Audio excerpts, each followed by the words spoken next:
Tu as souvent, Patrick, fait coller tes chansons à une certaine image, qui était d'ailleurs répercutée sur les pochettes. Et tu as demandé souvent à des photographes importants de te photographier pour ça. Tu as été mannequin d'ailleurs, non? Au fond, puisque je parle de photographie. Oui, quand j'étais tout petit. Non, j'étais mannequin de comme 18 moi, à comme 20 moi. ans. Oui. Ouais, en Allemagne. Ça, c'était pour faire des sous, pour Longtemps. pouvoir monter à Paris et puis faire ma musique, quoi, c'est ça.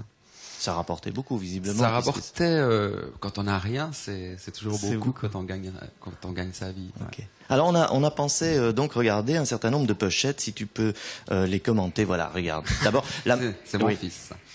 Non, c'est le premier album. Moins blond déjà. Ouais. Moins blond, hein. C'était hier, ça. C'était. Bah c'était 73, je crois. 72 peut-être. 72. Ouais. 72. Ouais. Ouh là là. 75, je crois. Ça, c'est ma sœur.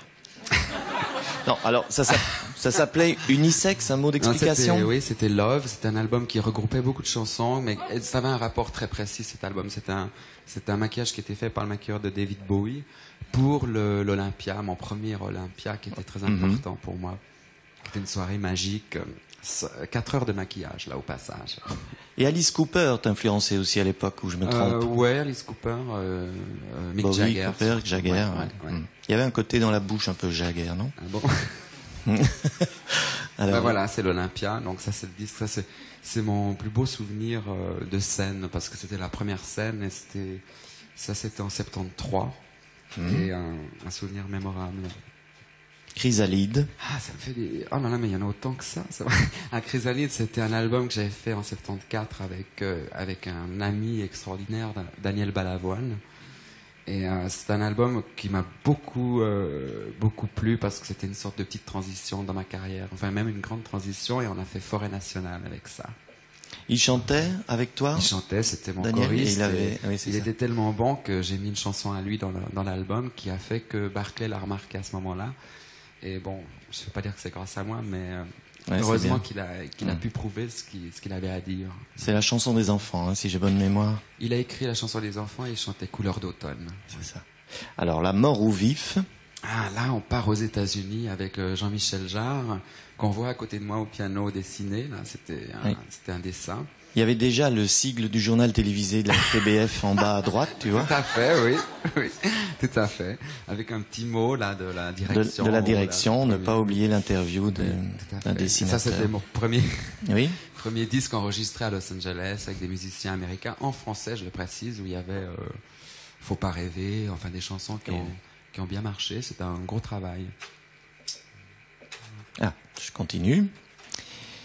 Bah oui, où sont les femmes? Ah oui, alors donc ça c'est le 45 tours, parce que l'album c'est marqué Paris by Night. Et il y avait Jessica là-dessus. Ouais, c'est ça.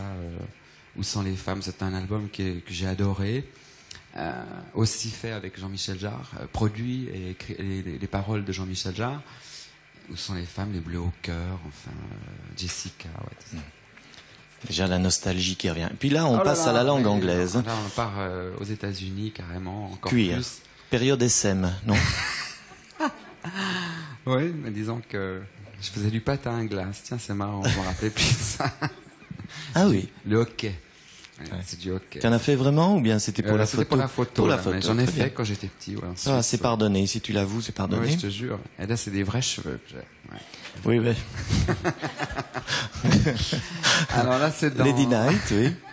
Passons. Lady Night, c'est le deuxième album disco d'une époque qui était bien disco, et dont je suis très fier, parce que c'était avec les mêmes producteurs que j'ai aujourd'hui, qui étaient Henri Bellolo et malheureusement Jacques Morali qui nous a quittés.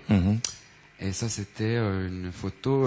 Rassurez-vous, la fille, je l'ai connue que pour la journée de photo. Ouais, ça, je me rappelle très bien. C'était un mannequin qui était charmante, hein, ça c'est vrai.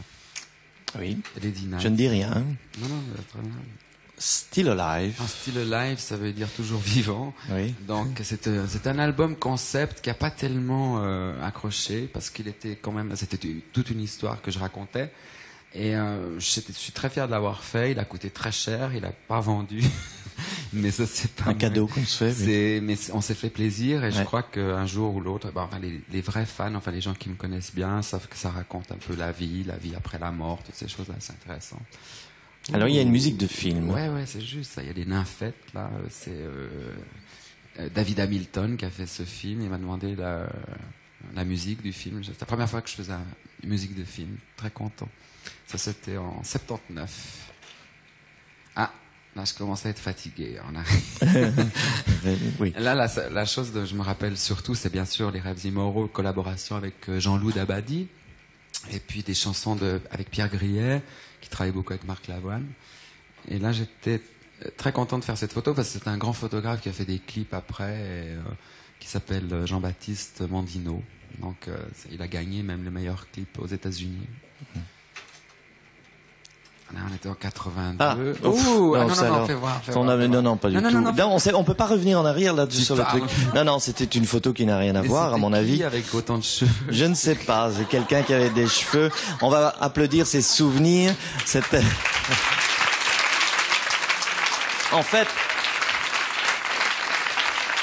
c'est un prix que tu avais reçu dans une émission de radio qui se passait le dimanche soir. Ça s'appelait 4 à 4 parce qu'on passait 4 heures avec une vedette et c'était très intéressant. On l'a fait plus d'une fois. Et c'est un peu l'ambiance qu'on retrouve ici, mais en TV maintenant. Toujours avec toi.